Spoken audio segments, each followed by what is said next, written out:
Neki se bore protiv dosade, drugi pak traže ljubav. Danas se skoro sve može uraditi pomoću računala ili mobilne naprave povezane s internetom. Problem je u tome što na tehnologiju gledamo monolitno, da je ona ili dobra ili loša, a ona to nije, ona je alat. Alat koji pomaže roditeljima da ostanu povezani sa svojom djecom, ili alat koji nas povezuje s prijateljima ili pak uljepšava iskustvo kupovine. Bridget Carlin iz Intela kaže da povezanost obogaćuje naš svijet. U današnje vrijeme vrijednost tehnologije nije samo u novim proizvodima i napravama, nego u iskustvu koje nam ona omogućuje. Internet je promijenio način na koji se ljudi susreću. Putem društvenih medija ili web stranica za upoznavanje, korisnici su izloženi mnogo većoj grupi ljudi nego što je to ranije bilo moguće.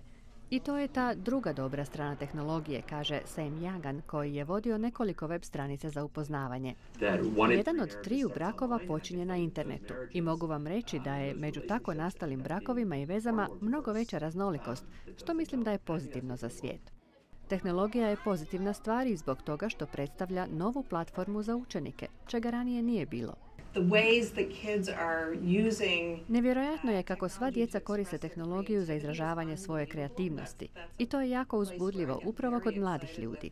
Međutim, to je osjećanje kod roditelja pomiješano sa strahom od tehnologije.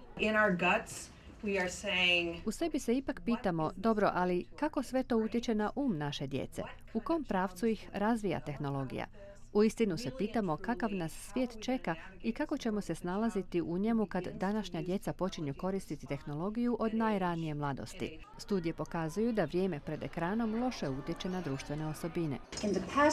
Posljednjih 30 godina mjerili smo empatiju među studentima na svaki mogući način i vidjeli da je ona opala za 40%.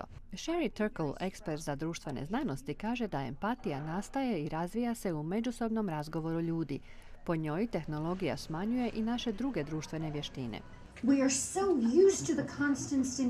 Toliko smo se navikli na stalnu stimulaciju i na to da je telefon uvijek sa nama, da smo počeli gubiti sposobnost da budemo sami, sposobnost samorefleksije i samoograničavanja. Ali dok se debata nastavlja o pozitivnim i negativnim aspektima povezanog svijeta, tehnologija se i dalje razvija i vodi nas u nove diskusije o tome kako bi je ljudi, koji su društvena bića, trebali koristiti.